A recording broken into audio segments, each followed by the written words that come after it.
Welcome to Carolina Sculpture Studio. My name's Clint Button, and I'm a granite sculptor. Welcome to video number 80 of the Virtual Stone Carving Apprenticeship. All right, we're trying to coordinate schedules and getting things done and made, and I'm done with it, man. I'm ready to just get stuff done. So we're going to go back up to the shop now, and we're going to finish this plate, this hanger for the crane, for the hoist, so we can get this done instead of trying to coordinate schedules with neighbors and everything else. Just got to get it done. So we're going to do what we normally would do the old-fashioned way before we had fancy milling machines and all that stuff. Let's go to the next building and see what's there. So yesterday we moved from the milling machine over here to the drill press. Drilled almost 65 holes, and we've got two nice holes, and these should be okay. Still got a lot of room here if I got to make it a little bigger for the hook.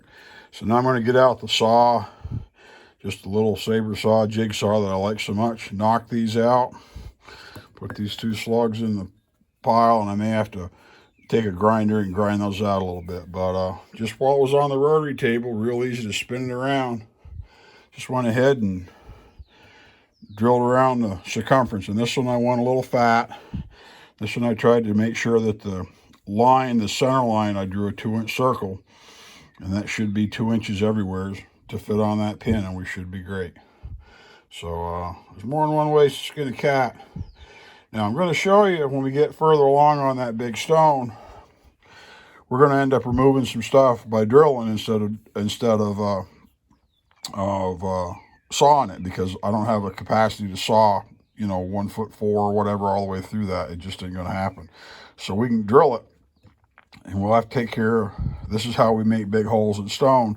We've got a special tool to cut the webs out between them. So we'll show you that. That's coming up, but we're not going to do that today. Today we're just going to take and finish this up. So, but this took a couple hours of drilling. So onto the saw. And after just a couple of minutes, cut the webs with my trusty little Makita saw. Man, I'll tell you what, if you're equipping yourself and buying tools, I've done so much work with this little saw that just wouldn't be possible with anything else. It makes it so convenient. You can change blades. Before I had a bandsaw, really just about anything. I had this saw. I bought this saw, and it is so versatile. It'll do all kinds of woodwork. It'll do all kinds of metal work if you're careful with it. Just a lot of bang for your buck. So when you're buying your tools, think about it. But literally with a drill press, you could have done it completely by hand. In a saber saw, I cut these two holes out on an inch plate. So now let's go see how things fit. Get to work. Well, that would have been prettier, all milled out, but it works great. Now, this fit isn't perfectly tight, but it's not real sloppy. And the important part is that this is a spacer, this 1 inch. We have to space this and get it tight so that these can't rack and come off the crane, because this clamps in tight. So we'll have to stack our spacers probably on the outside and then put some more washers in to get everything spaced right to fit this beam. Let's go see how it works. All right, it looks like this hook's going to fit pretty good. It actually fits great because the way it's cut, it's too wide here to come out with that in place. You have to turn it sideways and enter from over here. And it just barely fits. So that's a good safety measure. It won't fall out. These two thicknesses are plenty strong enough. Quick rule of thumb, you can look how much material we've got here. We've got 2 courses or 4 courses of chain. So you've got, this much thickness, 1, 2, 3, 4 times or 8 times or whatever. Got enough there, it's about the same, and that's what, it's our redneck figures it, I guess. But let's see if we can hang this up without breaking something. And after a bunch of magic words and grunting and groaning, I got it all up. So you got to see, I may have to take this other 3-ton down for the job because there's a lot on that crane, but we're gonna see how it picks up because I got to raise it back up and roll it back. But I don't think I'm gonna start that right now. It's 4:30, 4:45, probably time to go work on dinner.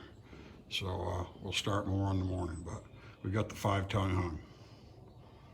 Very cool. Man alive, people. There's been so much going on that it's been killing me that I can't carve and can't cut stone. But I sit down to get to work, get everything put back together. We got the crane put together. I still have to shorten the pull chains, the chains that hang. This is my understanding, and the rules may be different. If you got OSHA employees, you got to know it. If you're by yourself, they figure you're stupid enough to do it. You've earned the injury. Usually, when you have chains like these hoists, these chain falls, it's my understanding that the chains all have to touch the floor. Presumably, so if you get squished under something, you reach the chain, because if the chain's up high and you're down, you can't pull it to get whatever it is off of you that's on you. So I'll probably shorten the, not the actual lift chain, but the one that runs the hoist and the one that runs the trolley. The other ones just barely touch the floor. And for the bulk of the year here in the South, my clay floor is really dry, it's really dusty, and it's a mess. And the dust is dangerous. If you raise the dust, when you're running the chain and it's stirring up all the dust, it's not ideal. So I'd rather not have it be super long. I want it to just touch the floor. So I'll cut the chains off, and then I'll take one of the cut links, the extra chain, and I'll put it back together and weld it back up so it's at least welded. And it's not a lift chain, so I don't know what the certification would have to be, but as far as the actual lift chains, man, I don't touch them. I'll leave them just as long as I can, and I won't cut them off. Because I may use these longer. I've got the rest of these other chains that I can put back on if I need to. So, but back to the stone.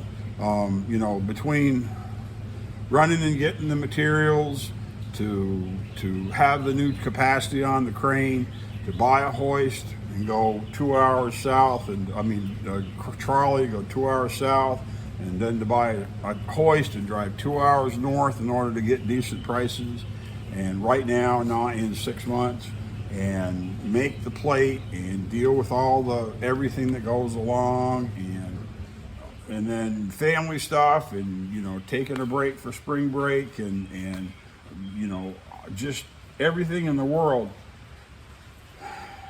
To come back in and flip a switch is great, but you really got to have your stuff together so you know what you're doing. Okay?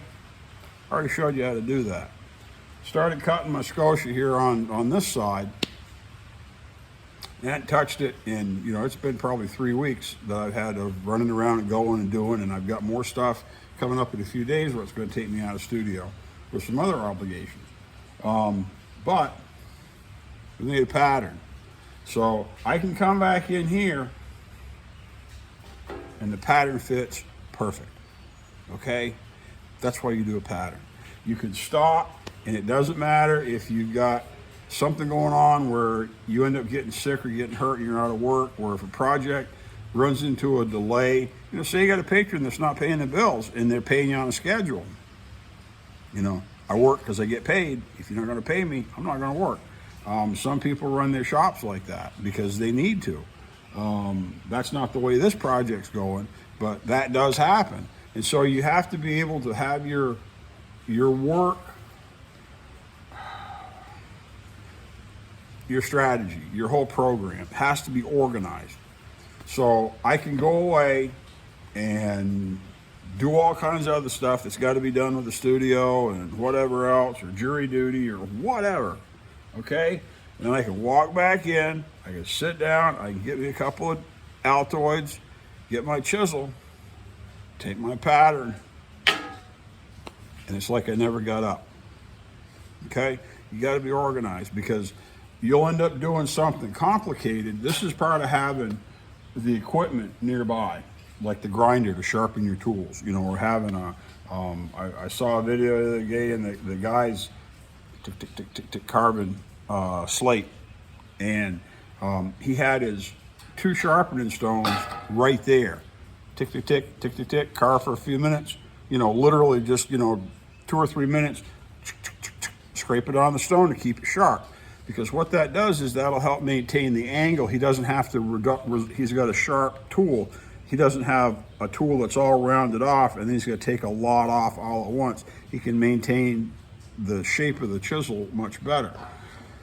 By having my grinder just a couple of steps away, what's gonna happen is you'll end up working on projects, and one of the projects that always is a challenge for me that I love to do, but it's very challenging, is Michelangelo's Pietà with Mary holding the Christ across her lap and everything. It's got all this really great drapery, okay? Same thing with the Christ in the garden, great drapery, just awesome drapery to play with tooling and how you axe it and what it shows and what it doesn't.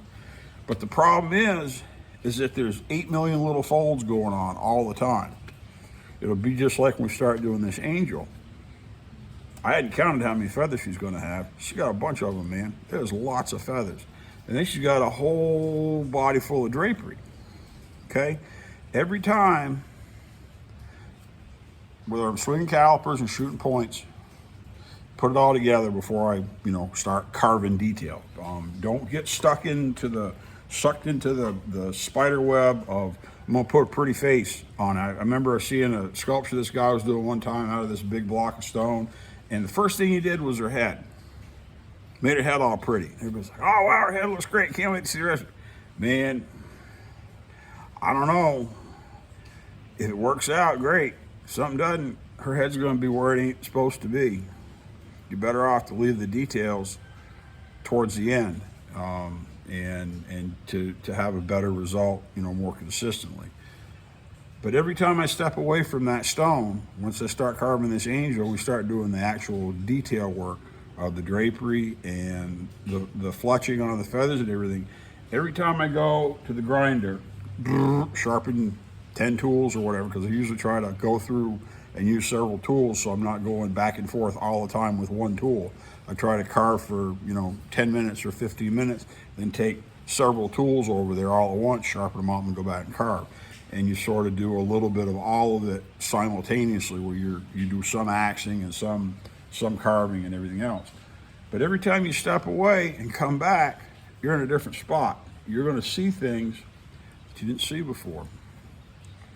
And if you're a little distracted, not like I am, like all over the road, the ADD or whatever. It was like that commercial where they say, is this what your mind's like, where it's click, click, click, click, click, and you're going through all the channels with a remote. Okay, when you go away from that stone and you come back, you're gonna see all these little things. Oh, I missed that. Oh, I didn't see that. Oh, I gotta fix that. And all of a sudden, instead of working on it right here, now you feel important to go over here, and then you forgot what you were doing here, but you notice something you gotta do there, and then you're doing that there, and oh wow, now I notice down here needs something. You gotta have some type of structure. Get your red pencil, see those other things, mark them. Don't just chase all of them all the time. You never get there, and it's really treacherous. So I'm anxious to get back into this, just to start carving. I don't know that there's. I'm working on the sculpture still, and there's nothing to tell you that's new, that's fancy, that's exciting. But I wanted to mention this about coming back to work when you're away, whether it's away for a couple days because you've got a 9-to-5 job, you got a regular old job, and you don't get to just go to the studio and spend all day carving. Or when you do have a studio and you're supposed to be there all day carving and you got so many other things to take care of that you just can't, because that's the way life is sometimes. You got to have some structure so you don't get lost and you don't know what you're doing. So things like patterns can give you a little bit of peace of mind. Things like your red pencil to mark all those distractions, to deal with them in an appropriate manner, makes sense. The problem with dealing with a lot of the little red pencil things that need to be fixed is that if you may be doing, remember I mentioned there's something here and something here and something here and something here, okay? This and this may be perfect, absolutely perfect. You don't want to touch them. This may be pretty good. This may be the screwed up part. And it'll take you years and years and lots of work to start to recognize things and see that the problem with, the face that you're doing, it isn't that the eyes are crooked up and down, they're crooked in and out, and one's in when it shouldn't be, and then her mouth is rotated in the opposite direction. And she's got this very expressive look, but when you look at her from different angles, it looks like she got caught and twisted and wrecked. So you got to be able to slow down and see. So try to work on a program. I did go back and look at when I couldn't carve. I'm going through and looking at videos, trying to make sure I'm not repeating myself too much. And I was trying to figure if I could integrate some of my other videos that aren't on this Virtual Stone Carving Apprenticeship into this playlist series, whether I reposted them or whatever, because I've got videos, there's a couple, 3 videos with the traditional stone carving stuff that I did before I put together the virtual apprenticeship concept that have got like thousands and thousands of views. They've got like one video's got way more views than this entire virtual apprenticeship series has got. If those aren't views from y'all watching this, please go to my playlist and look at it. I talk about the different tools. I talk about the chisels. I talk about the hand machines. I talk about rifflers and files, and I talk about some of the other procedures and processes that I do touch on in this series, but I don't have the schedule to just go back and redo all of them. Okay, so go back in, and if you haven't looked at my other videos, please do. I can only sugarcoat this to a certain point. I can only spoon feed it to a certain point. If you're too lazy to go through and just say, wow, he put all this up here for me for free to look at and learn.